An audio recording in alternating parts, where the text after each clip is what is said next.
Well, thank you, Juan. Just to kickstart the discussions, I would like to address the three panelists with each one of them with one question based on their wonderful presentation that they gave us earlier. In order, I would like to ask Professor Yamao with regards to Iraq on how in future could we, or could any state that is involved in Iraq be capable of avoiding any measures that could lead to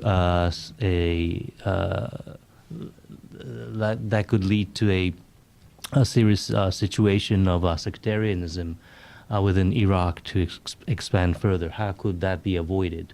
If you have any points that the countries and also more likely Iraqis themselves need to be aware of, I would like to hear about that.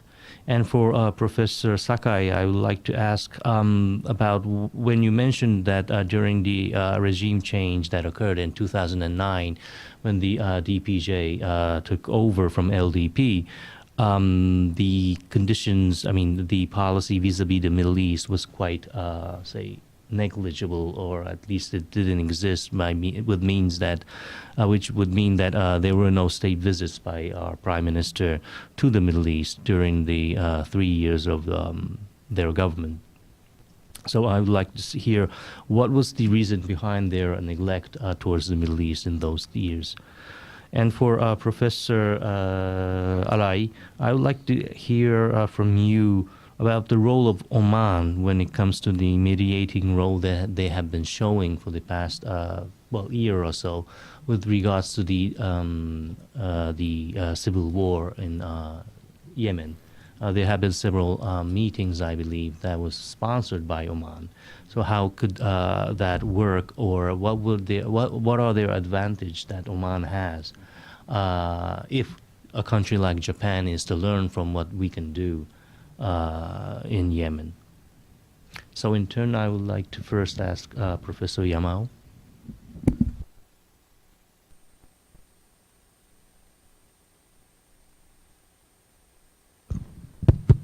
Thank you very much. I would like to ask the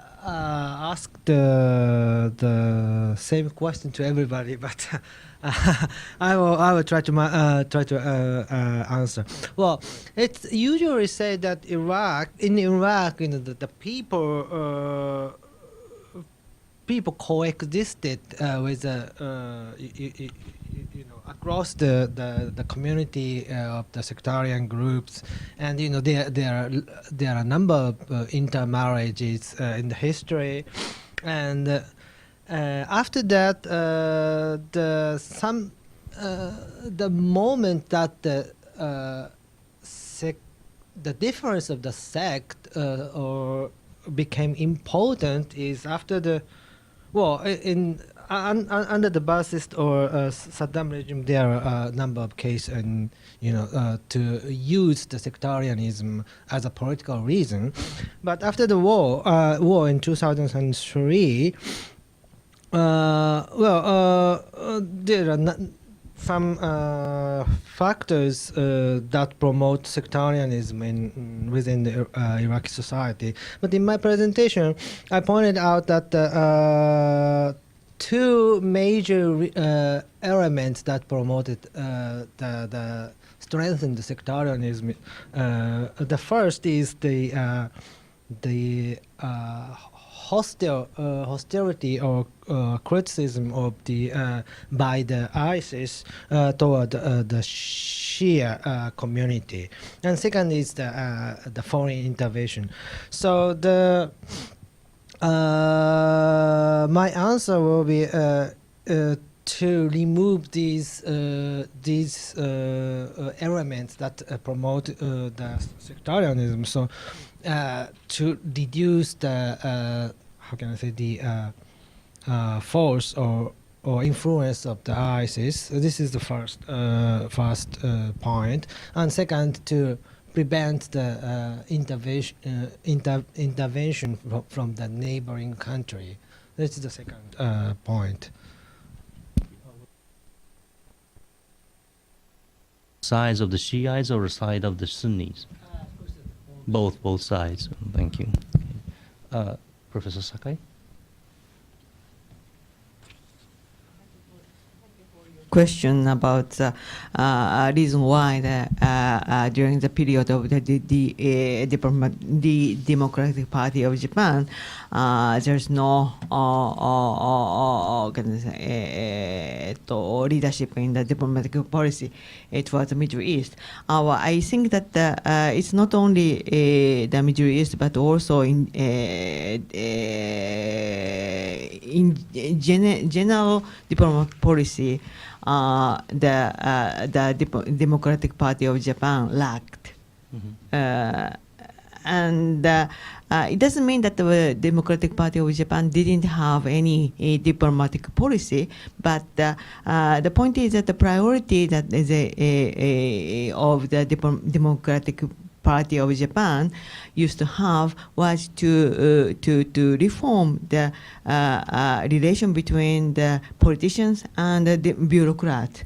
I mean, they try to achieve the independence from the bureaucracy in policy making. So that kind of the stance was reflected in the absence of the democratic activities during that period, and especially, well, as for the Chinese schools, I think that the Democratic Party of Japan used to have some politicians who are very strong tie, who used to have a very strong tie with China. By themselves. So as for the diplomacy towards China, they had some kind of their own policy. But as for the diplomacy towards Middle East, well, they don't have any staff within their party. So, the point is that they don't want to depend on the Ministry of Foreign Affairs to pursue the policy towards the Middle East, but at the same time, they don't have their own staff to establish their own diplomatic policy towards the Middle East. That's why, so that's brought the absence of the diplomatic activities towards the Middle East during the DGP period. This is what I think. Okay, then were there any reactions, particular reactions from the Middle East with regards to a policy that would address them?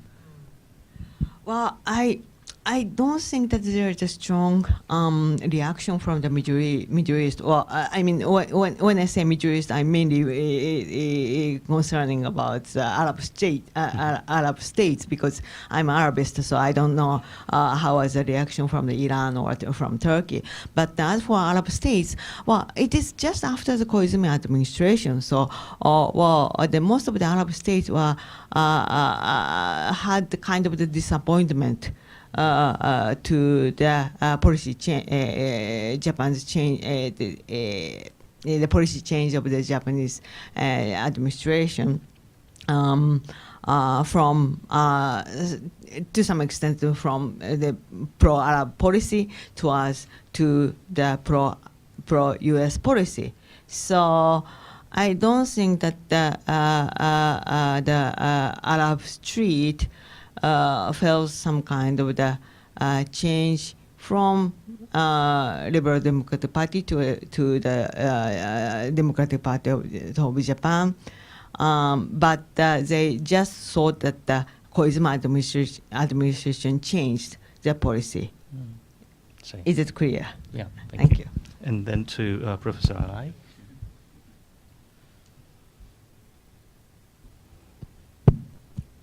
Thank you very much for the question. You made a question about Oman, which is not Yemen nor Hadramaut. I have to the neighbor of Yemen.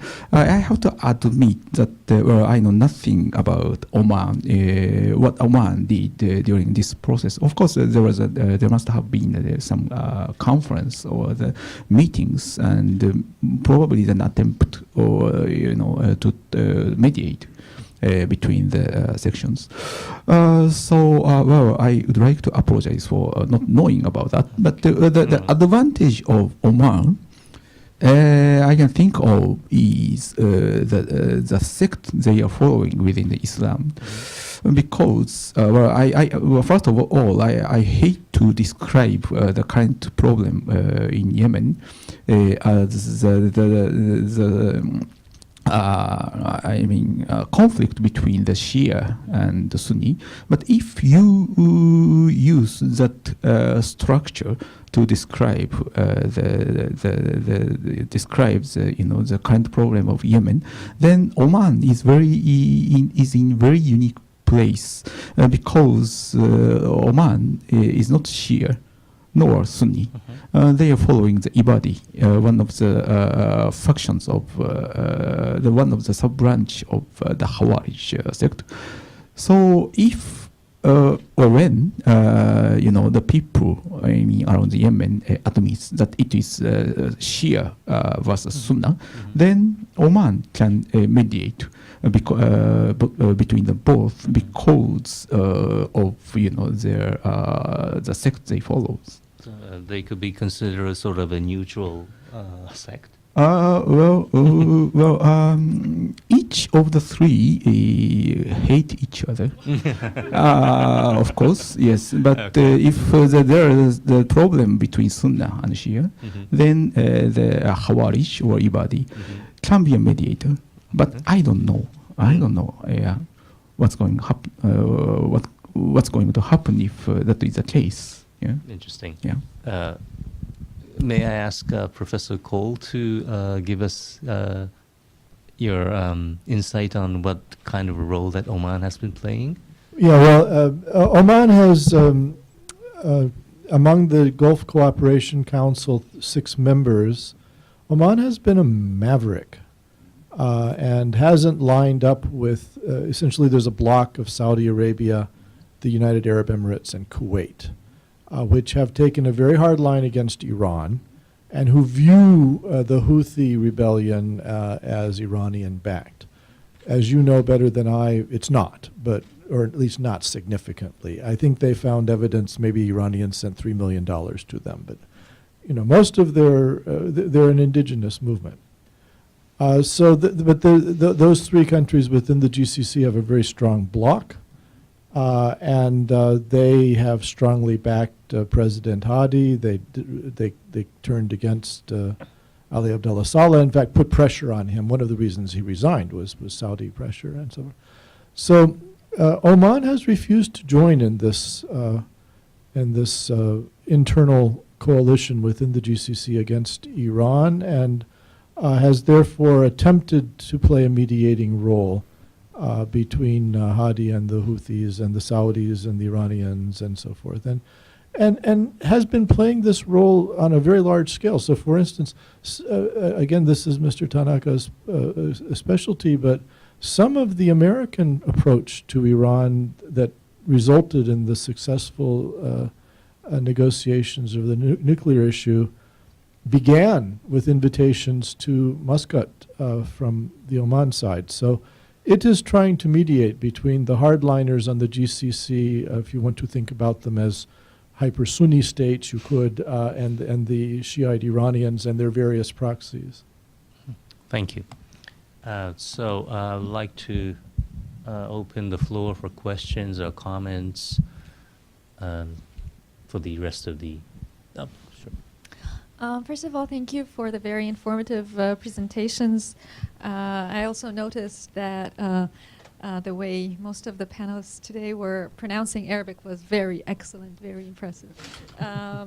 So I have a question. I have 2 questions. One about China, and recently they might, if they, and I think they will, just yesterday they announced that they would join the West in the fight against ISIS. I don't know how military of intervention this would be, but would that be, how would that be an incentive for Japanese foreign policy? Would that be an incentive for it to mediate as, like diplomatically mediate as Dr. Cole has suggested?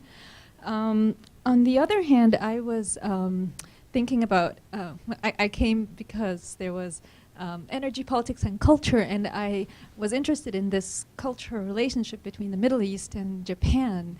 And so traditionally there were comparisons about modernity and like the Meiji Restoration and the possibilities or how the Arab world tried also to modernize at one point. And so vis-a-vis their relationship to the West and Westernization, are these discussions still relevant at all or not? Is there something that we can learn? For example, I had a conversation about the role of women in society in Japan. And so is there anything that we can learn or discuss further, or are these irrelevant? Could I ask to whom you might want to address your questions Anyone to? who would like to answer. Well, apparently the second question refers to the female gender issue, so I would like to ask Professor Sakai to take care of that. With regards to China's role or China's involvement in the fight against terrorism or fight against ISIS. Yamao-san?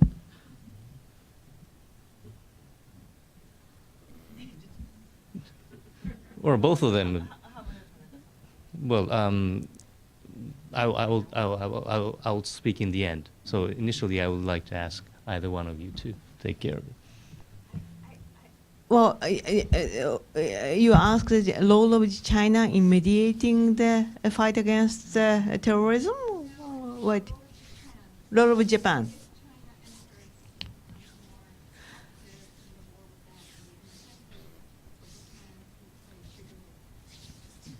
To the war against terrorism? I'll go.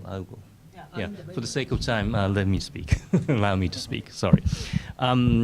You raised a very important question for the Japanese government, because I believe it was in Professor Sakai's slide that when we got involved, or the immediate consequences of the Gulf War of 1991 was that Japan had not contributed as the free world to liberate Kuwait from the Iraq or from Saddam Hussein. Actually, we did, but the issue became sort of a hot topic when the Kuwaitis did not name us as one of the contributors for the liberation of Kuwait in the New York Times or somewhere like that.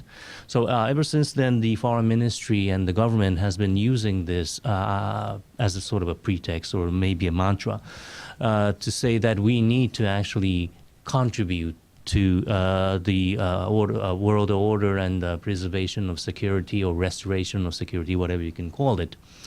And the sideline to this discussion was that, for instance, as sort of a hypothesis, what could have happened if in 1991, if China was part of the coalition that fought against Saddam Hussein?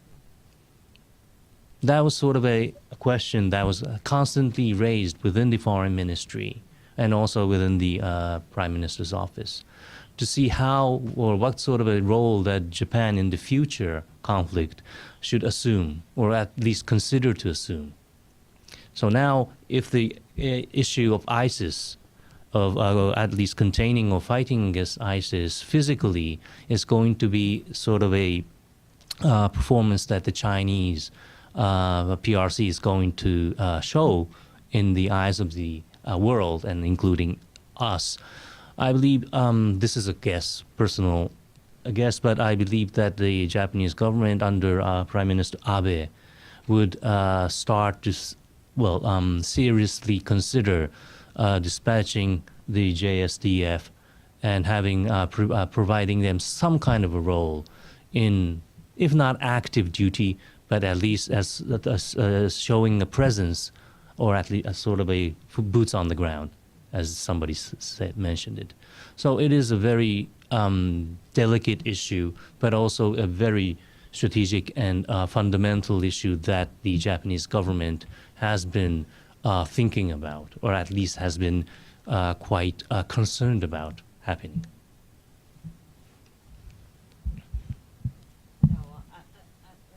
As for that point. Well, yes, I completely agree with you. And in my presentation, I mentioned that the Japanese government and the Abe administration started to compete with China or Korea in the economic fields in the Middle East, and they can say they are very much frustrated with the Chinese and the Korean presence in the Middle East. And whenever I ask the Ministry of the staff in the Ministry of Foreign Affairs, whether they are afraid of the Chinese presence in the military field or security field, well, actually, what they deny. I mean, they say that they don't think that Chinese are coming in the security field, but well, in a sense, they think that the possibility will, and it might be possible in the future, not very near, but in the future, there is such kind of possibility. That's why I think that now they are competing in the economic field, but they consider that such kind of the competition might be in the security field in the future, developed into the security field. I think the similar impression, right? Cooperation with competition. Competition Between the Japan and the China in the economic field, but will develop into the security field. And as for the cultural issue, yes. Well, actually, during the break time, I discussed with you about the female position and the similarity of the female position in Japan and the Arab world. Actually, I don't have an answer, the simple answer to that question. But as for the cultural factor, yes, it is true that Japan and the Arab society has some kind of the similarity in the cultural field, but as a political scientist, I don't want to put a lot of emphasis on the culture, role of the culture in the comparison.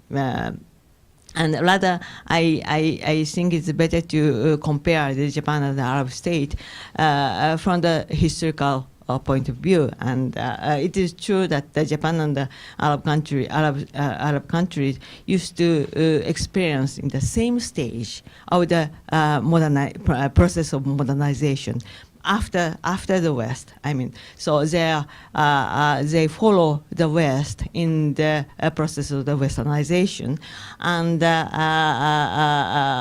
actually, especially not Arab state, but the Turkey or Ottoman Empire were in the modernization process, and Japan at the same time they were in the Meiji era. So that's why some Arab intellectuals insist that the Arab states or Middle East should learn from Japan how to modernize their country without following too much Westernization or something like that. So, but the point is that such kinds of similarity cannot be compared very in a simple way. And what I think is a problem is that the politicians want to use such kind of similarity for their political purpose. And this year, Prime Minister Abe gave a speech for the 70th anniversary from after the Second World War, and he started saying that Japan won the war against Russia and achieved modernization, and was respected by the Asian countries because of that. So it means that Prime Minister Abe wanted to emphasize their, position between West and Asia, or leader of Asia, or the country which can have a respect from the other Asian countries. That was very similar to the Japanese stance before the Second World War. You see, so sometimes the politicians use the cultural similarity or historical similarity in their political purpose. So this is what I wanted to say about the role of the culture or role of the history. Okay. Are you satisfied with the comments? Okay, right. Anybody else? Please.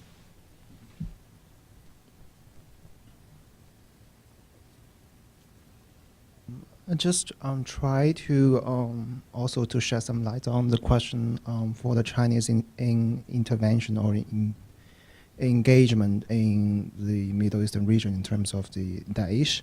I follow quite closely on that issue, and I think for the pragmatist politician in China, they follow a Chinese old saying that watch the fire at the other side of the river. So this is for the pragmatists, and this time they even to play some drums at another bank of the river.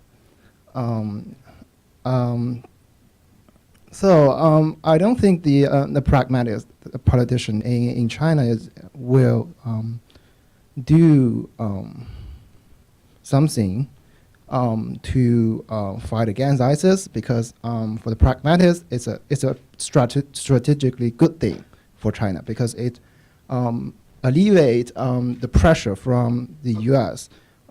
And it for possibly the U.S. won't give pressure to China in issues, for example, the South China Sea for the next 5 years, and from the perspective of the pragmatists.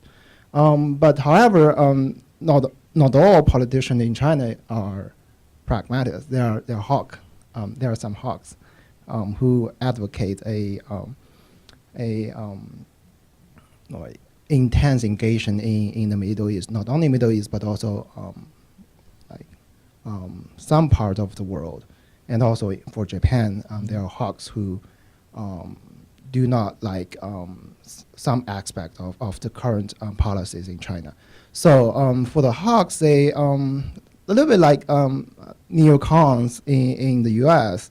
They do want some kind of engagement in the ISIS and try to cooperate militarily to combat the terrorists, and not only terrorists outside China but also inside China, but with the I think the influence of the hawks are rising. However, the dominant current in Chinese politics is still the pragmatist. So I don't think for the in a short term, China will do anything to Daesh, and it's just like a thing of gesture. But however, there are China's political stance might not be the same for the Japanese, because China do not have to follow the Western rule for some time, for a lot of reasons, and sometimes China can go against the U.S., as we can see from the Syria issue. But however, Japan have to take Washington into serious consideration, that Japan have to follow in some term to the will of Washington. And as Professor Tanaka mentioned, that in the 1990s, China could have a possibility to join the Gulf War, but I don't think so, because at the time it was the blockade, of embargo of China, of the Western country against China, because of the Tiananmen Square incident. So at that time it was almost impossible, and that international structure does not change a lot since 25 years. After 25 years, and I don't think China will do any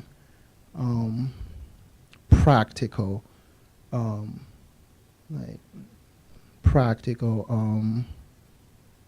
things to fight against Daesh. However, Japan have to take that into a more a deeper consideration because there are alliance with the U.S. and also structural considerations that Japan have to take. So this is my brief answer. So I hope to. Oh, It was I more just of a try to. statement or insight I sharing just his try insight, to. But yeah, let me think of a question. Yeah.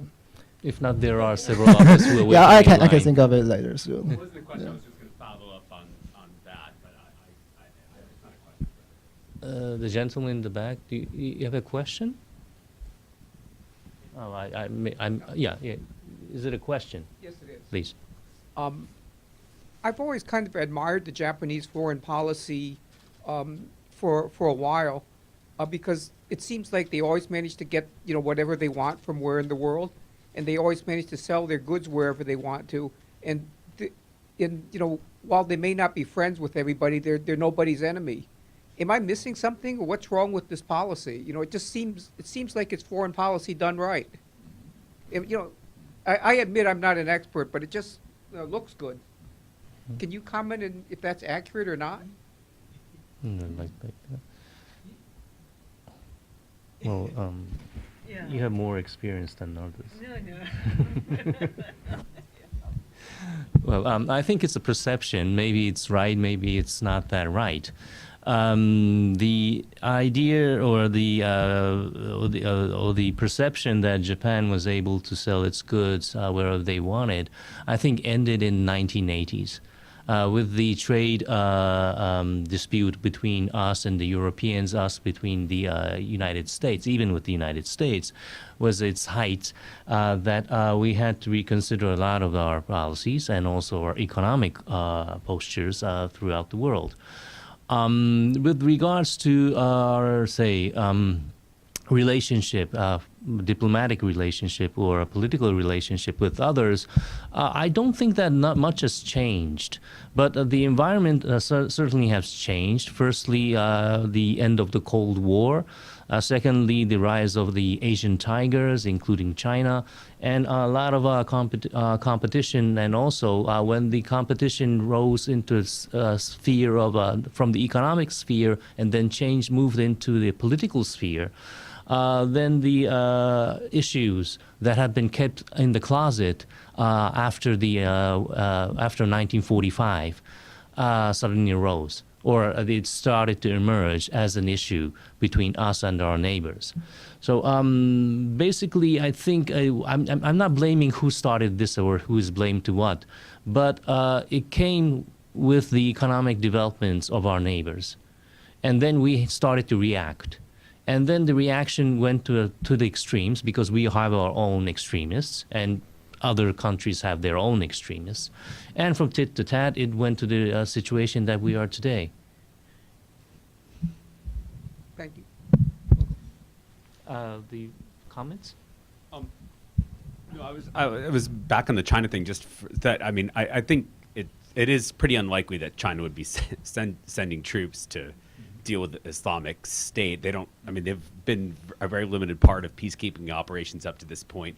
They don't have dedicated counterterrorism or commando squads that would actually be able to operate in an environment like that. But the other thing too is, I think when thinking about what China says, if we're going to talk about the Japanese domestic political constraints that drive action, it's worth thinking about that in China too. And I think that for many Chinese policymakers, especially counterterrorism policymakers, they find it enormously frustrating that in the United States and many other countries, when the issue of Xinjiang, as well as the Uyghur population comes up, it's categorized as a human rights problem rather than a counterterrorism problem. And I think that by emphasizing that they want to play a part with IS, it's also a way for them to emphasize that there's this common struggle that we all have against Islamic fundamentalism. And that then elides all of the differences between something like Islamic State and, of course, the Uyghur movements in Xinjiang. But I suspect that that's partly what's going on. Thank you for insight. Well, that reminds me of the era immediately, I mean, days after the 9/11 of 2001, when and also the coalition strikes against Afghanistan. China and also Russia used it as sort of a pretext to crush their own opposition within in Chechnya and also in Uyghur.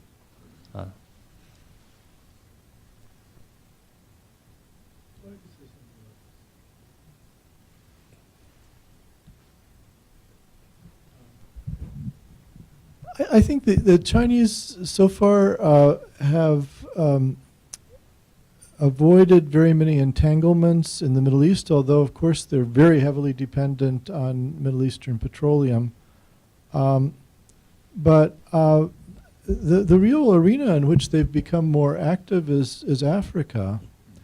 And actually, I think half of the blue helmets in Africa are Chinese troops.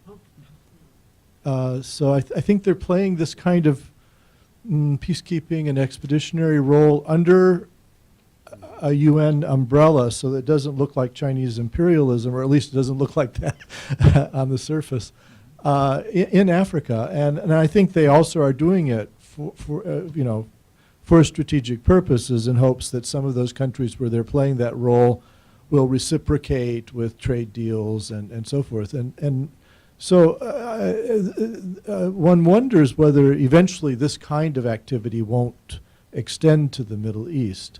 But I think that the issue of China has been broached, and our guests have been traveling. They may not know that ISIS has killed some Chinese, and the foreign ministry in China has reacted with very strong words. And so people are wondering, are they going to get involved?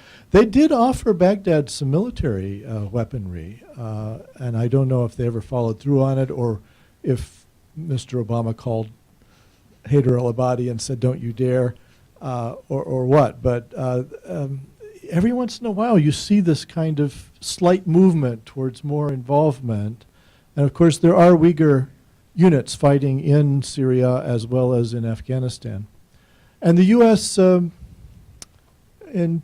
the late 2000s, maybe when Obama first came in, I'm sorry, I don't remember the date, but they asked the Chinese to come in to Afghanistan as NATO was starting to move out. They said, "Would you like to send some troops?"